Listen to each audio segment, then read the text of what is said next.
Au nom du Père et du Fils et du Saint-Esprit. Amen.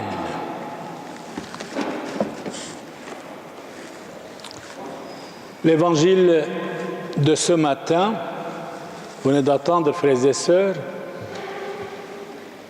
il nous exhortait de ne pas avoir la haine dans nos cœurs. L'humanité est fatiguée de la haine. C'est dommage, il n'y a que le désordre et la haine dans le monde, entre les amis, les voisins, entre l'homme et la femme, les enfants et leurs parents, souvent. L'Évangile dit, méfiez-vous de la haine. L'Évangile nous dit aussi, pas de vengeance. C'est vrai, l'être humain est faible. Il n'y a que la vengeance, l'incompréhension, la haine. Pourtant, Jésus nous a dit ce matin, tu aimeras ton prochain comme toi-même. Ton prochain, je dis toujours, c'est votre famille, c'est votre femme, c'est votre mari, c'est vos enfants, c'est vos voisins, c'est le village entier, c'est la ville, c'est le pays. Et comme disait Sainte Thérèse d'Avila, après c'est le monde entier. Charité bien ordonnée, bien sûr, commence par soi-même d'abord. Vous avez écouté l'Évangile œil pour œil, dent pour dent. C'est quelqu'un, c'est-à-dire, ça c'est dans l'Ancien Testament, pas dans l'Évangile. C'est Jésus qui dit, on vous a dit œil pour œil, dent pour dent. C'est la loi du talion. Si quelqu'un vous attaque, attaquez-le. Tandis que l'Évangile dit non. Si vous êtes giflé par quelqu'un, donnez-lui l'autre côté. Mais si tout le monde était chrétien réellement, personne ne giflait l'un l'autre. Tout le monde vivrait dans la paix, dans la sérénité, parce que Jésus a dit « Je vous laisse la paix, je vous donne ma paix ». Ce n'est pas une paix faite par des hommes, c'est la paix de Christ, c'est notre héritage, Malheureusement, les hommes et les femmes ne veulent pas la paix. Même s'ils font la paix, ils disent on ne peut pas oublier.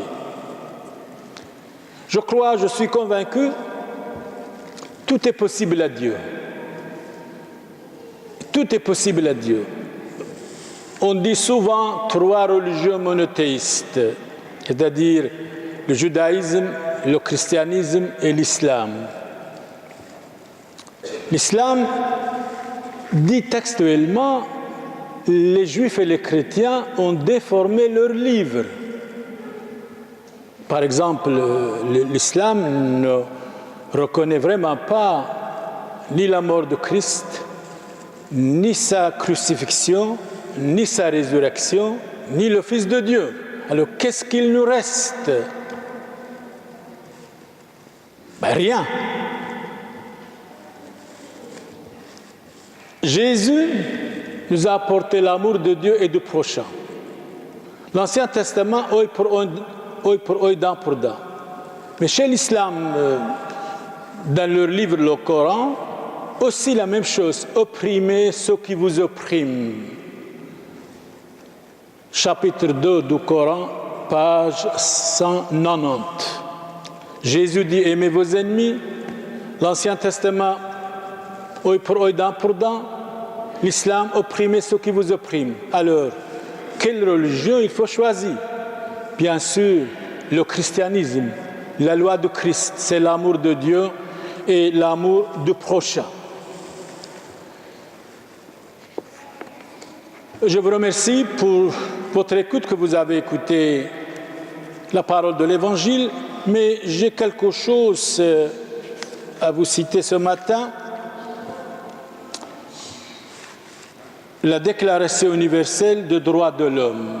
Aujourd'hui, la société applique les déclarations de l'ONU, des droits de l'homme, de la Révolution française, la Déclaration universelle des droits de l'homme, adoptée et proclamée par l'Assemblée générale des Nations unies le 10 décembre 1948.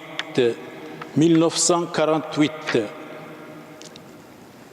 Il dit ceci, article 3, tout individu a droit à la vie, à la liberté,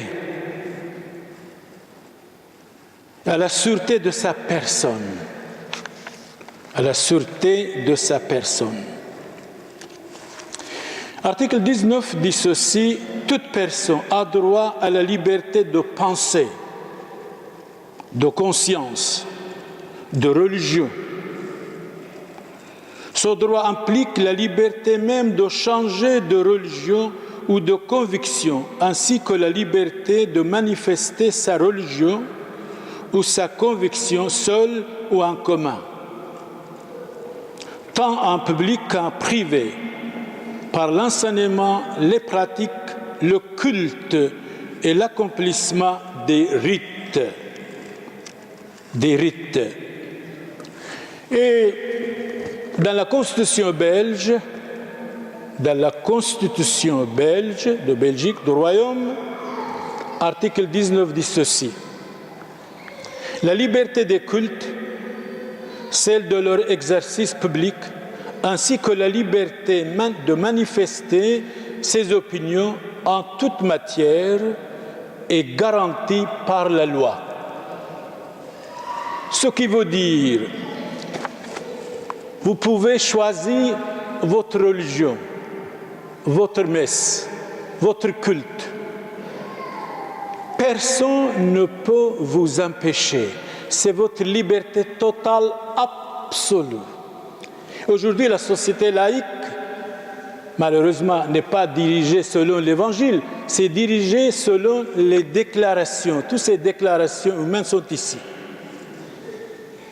Et c'est selon les lois et les déclarations que la société vive. La liberté de culte. Vous pouvez choisir n'importe quelle église, n'importe quelle messe, n'importe quel rite. Vous avez le droit absolument, non seulement le droit et la liberté totale absolue. Donc aujourd'hui, dans les pays arabes, vous voyez les manifestations, les morts, la persécution, la démission des présidents. Les hommes demandent la liberté. Dimanche passé, j'ai parlé de la liberté, mais je n'avais pas fini. Nous avons continué.